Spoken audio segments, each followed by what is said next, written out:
G'day viewers, welcome to another talk with someone who makes my head look stupidly large. This is Suzanne and we're talking about Snapchat because Suzanne is a Snapchat expert and I'm old and I don't understand Snapchat. Should old people stay off Snapchat?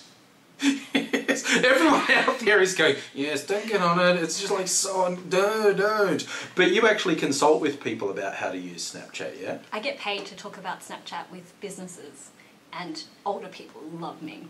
Yeah, and because I'm only half joking, I seriously don't really understand Snapchat. I have a Snapchat account and I almost never use it because it does my head in a bit. So how do you ease people into Snapchat? I chuck them in the deep end and make them do face swaps with me, so then I make them laugh.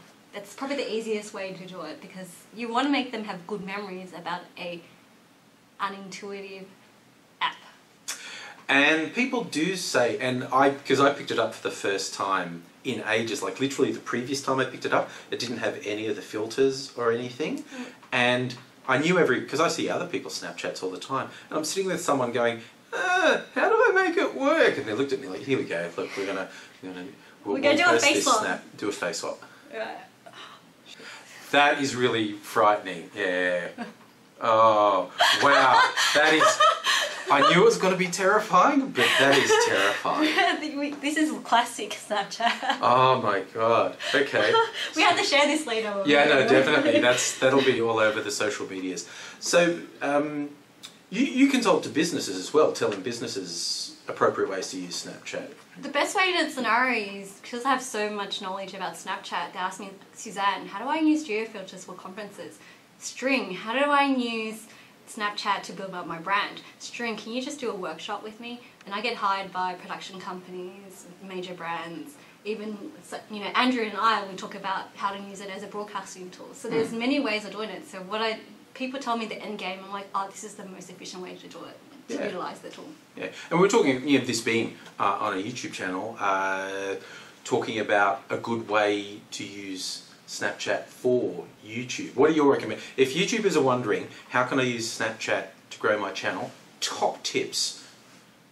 1, use it to build up solidify and strengthen your ties with your community. 2, show the behind the scenes of your YouTube making. Yeah. 3, make it into a subtopic, you know, like drop tips or knowledge. The fastest way to teach people about YouTube is to use Snapchat as a tool to strengthen your YouTube channel. Yeah, and that's what I have seen a lot of the big YouTubers do. It's like an additional personal touch thing. Because you can fire off snaps, you know, quite quickly. And in terms of just building the bond with the audience, that can really work. Yeah. Well, for me, I'm using it the other way. I'm treating Snapchat as a primary tool of communication. So I deliver like Snapchat Mondays and Tech Tuesdays on Snapchat. So those are the only content that you can find me on and engage me with to learn about how to use Snapchat. So that's probably the fastest way to build up your brand. And that's why I brought Suzanne in as a Snapchat native, right? Oh, and you did start your online name String. So if people are searching for you online... It's String Story, S-T-R-I-N-G, Story, S-T-O-R-Y. Yes, and there'll be links in the description. So if you want to actually check out Suzanne on Snapchat and hit her up with questions, you'd love that, wouldn't you? Yes, just on Mondays, because because I can't do it every day, but every Monday I'm willing to have a deep and meaningful conversation with you about Snapchat on Snapchat.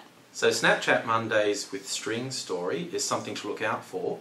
And yeah, there are no barriers. We were even talking about the Olympics is probably going to be amazing on Snapchat. I think what's going to happen is that even though there's like about 10 billion Snap views per day, Snapchat is going to probably move into the mainstream when there are major events. And Olympics is one great example of how Snapchat is going to be utilised. Imagine like seeing a 1,000 viewpoints or perspective of following the journey of athletes. Yeah. That'd be amazing, right? And then you have different perspective of Snapchat in a more accessible way because Snapchat is an interactive pocket TV or Snapchat is a humanizing brand experience.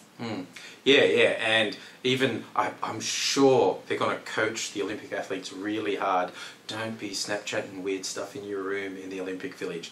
The Olympic athletes in the Olympic Village, they probably should stay off Snapchat because I think they'll make some mistakes. Yeah, because it's such a human experience. Like, you could be really real on it, and it's probably one of the strengths of Snapchat.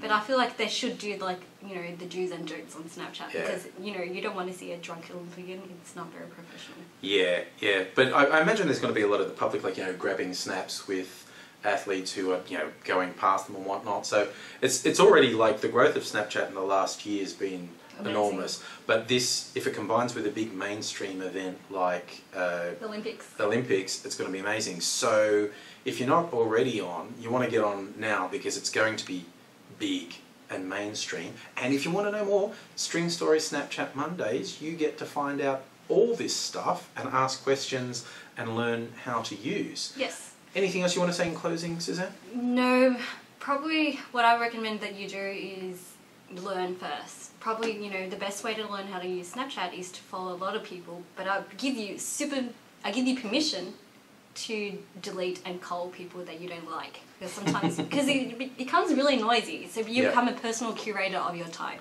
Yeah. So get in and give it a go, and look, I might even start using Snapchat because I don't have to be put off because I'm old, apparently.